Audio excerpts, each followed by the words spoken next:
Hello guys, मेरा नाम है अमित और आज हम लोग बायोलॉजी के बारे में पढ़ने वाले हैं।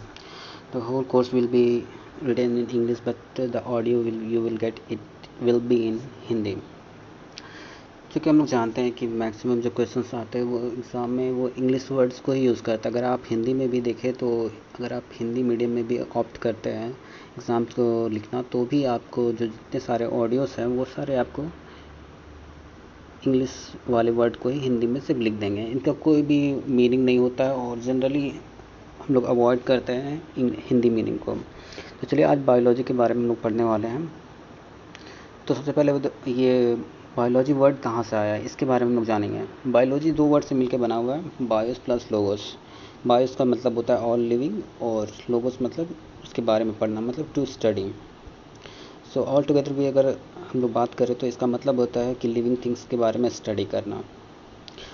और अगर डिफिनेशन के बारे में बात करें तो study of living things is called biology. Biology word है, ये दो साइंटिस्ट के द्वारा कॉइन किया गया था, लेमार्क और ट्रिवेरनस, और ये 1801 ईस्वी में कॉइन किया गया था ये वर्ड। कॉइन करने का मतलब है कि ये वर्ड कौन दिया, ठीक है। अगर इसके फादर के बारे में बात करें तो ये एरिस्टोटल थे।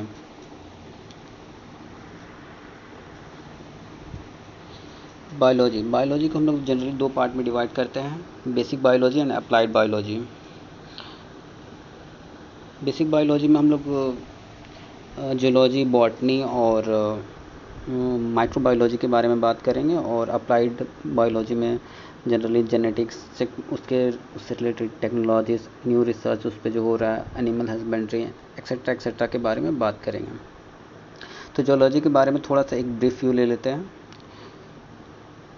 जूलॉजी क्या होता है? तो ये जब हम एनिमल्स के बारे में स्टडी करते हैं तो उसे जूलॉजी बोलते हैं। इसके भी फादर के बारे में पूछा जाता है तो एरिस्टोटल को ही इनका फादर कहा जाता है। इनके द्वारा एक फेमस बुक लिखा गया था, हिस्टोरिया एनिमलियम। आप लोग को टेंशन नहीं लेना है, इसका जो PDF है वो आपको प्रोवाइड कर दिया जाएगा इसी के डिस्क्रिप्शंस में, ठीक है। तो जूलॉजी पे हम लोग थे, इसमें एनिमल्स के बारे में पढ़ेंगे। मोर टुगेदर हम लोग ह्यूमन फिजियोलॉजी के बारे में भी पढ़ेंगे, जो ह्यूमन से रिलेटेड होता है और इसी से ज़्यादातर क्वेश्चंस आते हैं। और इसमें क्लासिफिकेशंस के बारे में पढ़ेंगे, जिसे हम लोग फाइलम्स भी बोलते हैं। आगे हम लोग बॉटनी के बारे में पढ़ेंगे। बॉटनी, ठीक है। बॉटनी होता क्या है? तो study of plants is called botany. इसके पिता के बारे में भी पूछा जाता है, मीन्स फादर। तो थियोफ्रास्टस इसके पिता थे, और इन्होंने एक बुक दिया था, फेमस बुक हिस्टोरिया प्लांटरम, और इसी के कारण इनको फादर ऑफ बॉटनी भी कहा जाता है। आगे तीसरा इसमें टॉपिक पढ़ना होगा वो है माइक्रोबायोलॉजी। माइक्रोबायोलॉजी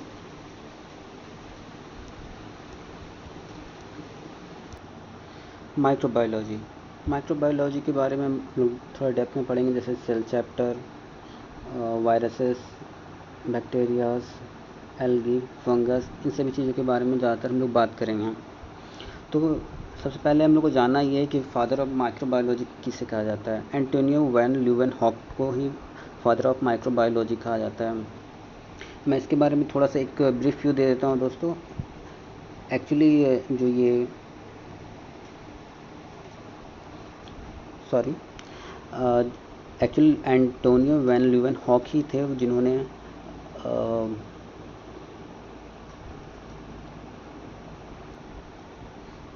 तो जो एंटोनियो वॉन ल्यूवेनहॉक थे, इन्होंने ही लिविंग सेल का डिस्कवरी किया था। एक्चुअली सेल का डिस्कवरी के बारे में बोला जाता है रॉबर्ट हुक के बारे में, लेकिन वो एक डेड सेल के बारे में, डेड सेल को डिस्कवर किए थे जो कि कॉर्क का था। इसलिए सेल का डिस्कवरी तो रॉबर्ट हुक को ही बोला जाता है, लेकिन जो ल्यूवेनहॉक साहब थे उन्होंने 1674 में लिविंग सेल का डिस्कवरी किया था, वो भी किस में, पॉन्ड में, तालाब में जो सेल पाया जाता है। और इन्होंने एडवांस माइक्रोस्कोप का यूज़ किया था, इसलिए ही इन्हें ही फादर ऑफ माइक्रोबायोलॉजी कहा जाता है, ठीक है। और इसमें हम लोग माइक्रो ऑर्गेनिज्म के बारे में पढ़ेंगे, ठीक। आगे आते हैं हम अप्लाइड बायोलॉजी के बारे में। इसमें हम लोग तो ब्रीफ ले ही चुके, जेनेटिक्स टेक्नोलॉजी, उससे रिलेटेड टेक्नोलॉजी, उसके न्यू रिसर्चेस जो हो रहे हैं उसके बारे में पढ़ेंगे और एनिमल हस्बेंड्री के बारे में पढ़ेंगे।